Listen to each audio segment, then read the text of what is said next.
Hi, this is Brian Kim. I'm going to share with you case number 116 in the Best Way to Do Cataract Surgery series. This is a patient with a small pupil, and you're going to see how I'm able to leverage mechanical fracturing techniques for safe and efficient lens disassembly, using the chopper to hook the lens pieces up out of the bag, using double chop and cross chop to efficiently fracture the lens into smaller pieces, and I'm able to use a chopper to protect the pupil as I'm trying to very carefully take this lens out without having to manipulate the pupil in this small pupil case. So this is a cotton tip. I'm going to use it to steady the eye, make a corneal mark, which will help me to center and size the rhexis.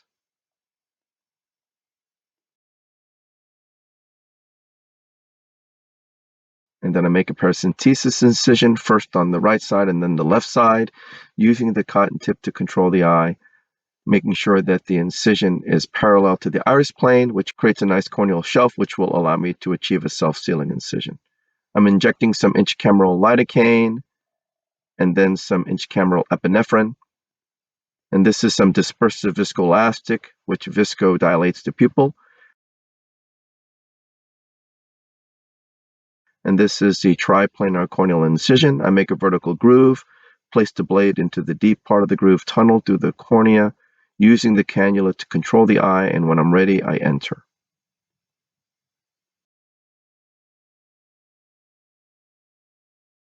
Push some more viscoelastic.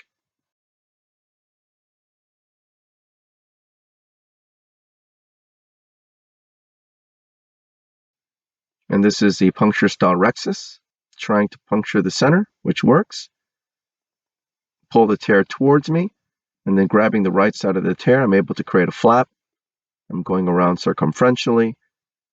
In this case, the corneal mark is just a shy bigger than the pupil edge, and so I'm making sure that the rhexis is basically just a little bit larger than the rhexis size here.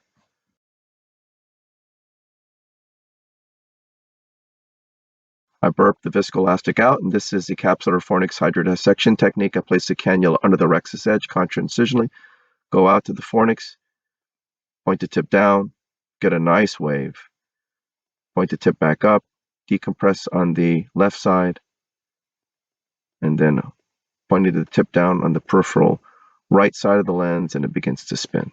And that's again the beauty of capsular fornix hydrodissection technique. I'm able to carefully and precisely place that cannula out to the capsular fornix, and I'm able to get a consistent hydrodissection wave, even in this small pupil. Irrigate the surface of the eye, lifting the incision with a chopper, going in with irrigation off to minimize Descemet's trauma.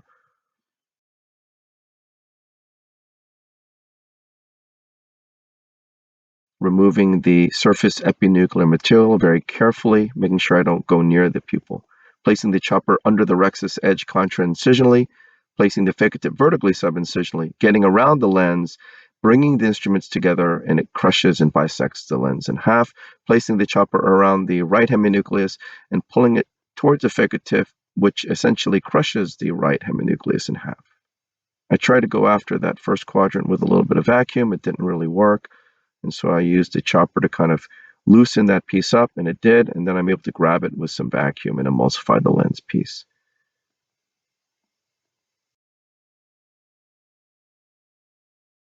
Trying to bring that second quadrant up with the chopper, which it did. And then I'm able to grab it with some vacuum and emulsifying the second quadrant. So you can see how nice that chopper is. You have to have exquisite control of the chopper. You have to know exactly where you are. You need to make sure you're within the bag when you do those maneuvers. And again, how do you do that? It's just experience, having a tactile feel of where you are, making sure you push down on the lens a little bit as you slide it out to the periphery. And that way you make sure that you're definitely within the bag and you're not on top of the zonules or anything like that.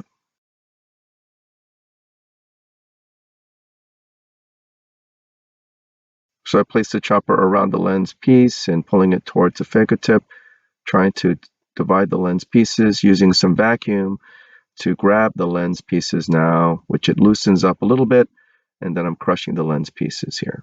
Using some vacuum again to very gently tease that piece up, which it does, and then carefully emulsifying the lens piece and crushing the lens piece.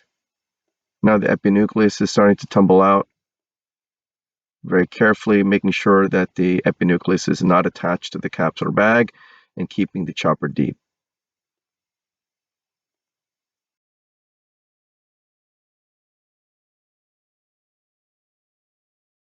So I take the chopper out, push BSS in, take the phaco tip out, and I go in with the I&E handpiece.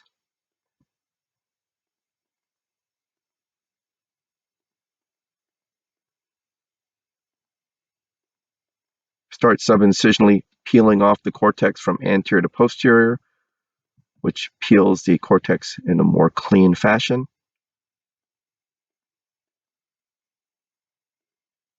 Getting a little bit of occlusion as I do this here, especially in the context of a small pupil. You want to have occlusion of the cortical material. You don't want to have occlusion with the capsule or the iris. Switching to polish mode, polishing underneath the rexus edge, polishing the posterior capsule surface as well. I'm going straight with the viscoelastic, the cohesive viscoelastic to fill the bag, and then placing the single piece acrylic lens into the capsular bag. For the really small pupils, I've chosen not to sweep anymore because I've noticed with the small pupils, as you're trying to sweep, it'll liberate some iris pigment, and I just don't feel like that makes any sense. So I've kind of done more limited polishing just with the I&A tip and not with the sweeper so much. So I go in with irrigation off, activate irrigation, disengage the haptics off the optic, getting underneath the lens, tilting it, rotating the lens 90 degrees clockwise, removing the viscoelastic from within the bag, using the Maltzman in this case to make sure both haptics are in the bag. For the small pupils, I like to use that Maltzman. It gives me quite a bit of control and visibility of the iris to make sure both haptics are in the bag as my final step before finishing the surgery. So I reposit the lens back and then start polishing underneath the rexus edge, again in polish mode. So I am doing some polishing, removing the lens epithelial cells, but I'm not doing the sweep maneuver like I did before. Just rotating the lens a little bit. Again, checking again with the Maltzman, making sure the rexus is intact and making sure that the haptics are within the bag. And then I go ahead and switch to visco mode, removing the viscoelastic from the anterior chamber, and then I'll hydrate my incision. So again, you can see I'm able to use mechanical fracturing forces in small pupils. Again, people get scared about small pupils because they can't really see what's going on. And this is the thing. If you have a good sense of what you're doing, you don't really need to be seeing it. I mean, you can, drive and look straight ahead, but still move your steering wheel. You're not constantly looking at your steering wheel, you're looking straight ahead. And so you're not looking at your feet when you're driving either. So there's a sense that, in my mind, that some people think you got to see it before you do the surgery. That's just not safe. You need to see everything. And to some point, I do understand that fear. But if you have the instruments in the correct position, the instruments are within the bag, you're not on top of the zonules or the capsule, you're not going to cause a tear or anything like that. If you're confident in your location, you're not going to cause a problem. And that's really the key. And that's why you're able to do these techniques, mechanical fracturing, double chop, cross chop, without directly visualizing the instruments and making sure I'm able to hook lens pieces up out of the bag, able to chop very confidently. I have not had issues with complications because I couldn't see what I was doing. That is never really the case with this technique. Yeah, I can have complications just because they can happen, but not because of the technique. If I did, I wouldn't be doing this technique. And that because that just doesn't make sense. You want to be able to provide the patient the best surgical results. If this was going to cause any problems, I wouldn't be doing this technique. And because I'm able to get excellent results and not manipulate the pupil, which can cause damage, not manipulating it with a ring or a hook or something like that in this context, I feel like this is really the best way to do cataract surgery.